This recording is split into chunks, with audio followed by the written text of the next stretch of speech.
Good morning. First this morning at 6 o'clock, major breaking news in East Tampa this morning. Two Tampa police officers were shot early this morning, 2:15 during a traffic stop.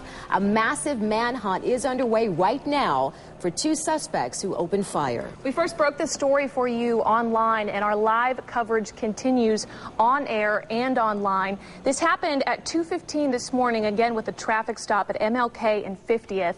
Our own Bill Logan is live right there in the hub of a massive police search going on right now for two suspects. And Bill, last we spoke with you, police had in mind a specific person they're looking for. What is the latest in that search?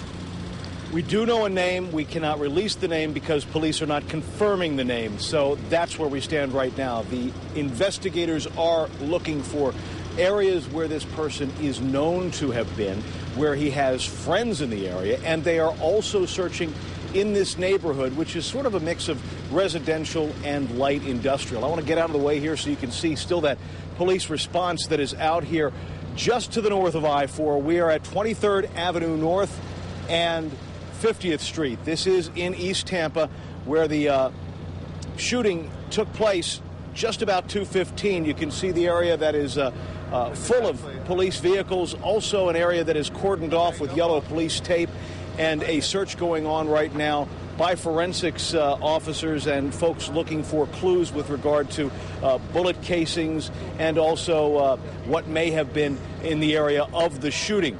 I can tell you that police are right now looking for two suspects, two people who were in the car that was stopped by two separate police officers in two separate cars at about 2:15.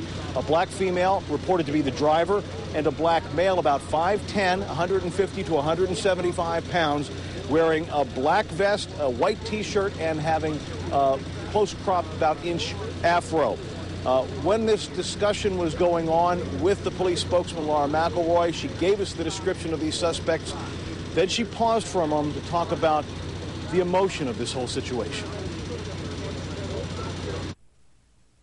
And I can just tell you that to have two Tampa police officers shot less than 1 year after losing Corporal Mike Roberts is just absolutely devastating. It's beyond words. We're all still grieving Mike, and then to be at a scene where two Tampa police officers have been shot in the line of duty it's just beyond description.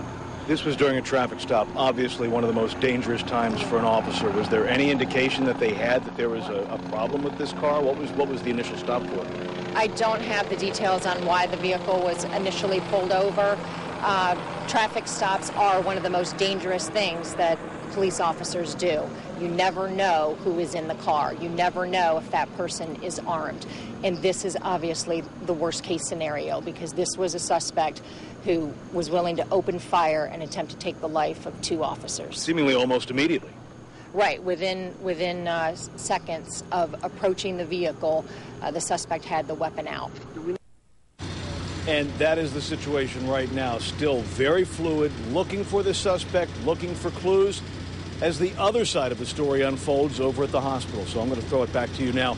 Reporting live in East Tampa, Bill Logan, ABC Action News. Right, thanks, Bill. Again, that's where those two officers were taken this morning to Tampa General Hospital after they were shot around 2:15. We're hearing some conflicting reports about their condition. We want to check in now with Don Gramez. He's at the hospital to see if he can clear that up a little bit for us. Good morning, Don. Yeah, good morning. The police department is only saying right now they have two officers in very critical condition. However, we have two sources at TGH who have told us one of the officers has died. We are standing at a podium that has just been set up where the mayor and the police chief will address the news media. No timetable given for when they will appear. Just to give you a reference of where we are, if you pan up, you can see the giant sign on Davis Island. It says Tampa General Hospital. That's about 4 or 5 stories up. The emergency room is actually located on the 2nd floor, and we are, of course, down here on the ground floor. A little bit about the officers that we've learned. One of the officers has 13 months experience, relatively new to the force. Another has 4 years on the force. And as Bill Logan said, they were in separate patrol cars. One was backing up the other in a traffic stop for a vehicle that did not have a license tag. They did get an ID from one of those suspects, but at some point, one suspect opened fire, hitting both police officers. We were told that at the scene they may have been shot in the head. That has not been confirmed right now. And again, they are in the emergency room. We were told one is in very critical condition, one has died. Once again, no timetable for when Mayor Iorio or Police Chief Jane Castor will be talking to us. They have set up a podium in back, and we will bring you those comments live as soon as they're available. Live at TGH, Don Gourmet's ABC Action News. And Don, you've been there at the hospital for hours now, and as you told us before, droves of police officers have been arriving, showing their support, also wondering what is going on. Have you seen any family members or spoken to any family members who have arrived there? You know, everybody is inside, and frankly, I don't know what the family members look like, so I wouldn't know if they actually walked past me. But we are actually told one family member has not arrived yet, and that's one of the reasons there is a delay in releasing information about the condition of the police officers, is because one family member is out of town, being rushed back to the area, and once that happens, then we'll get the information from Tampa Police.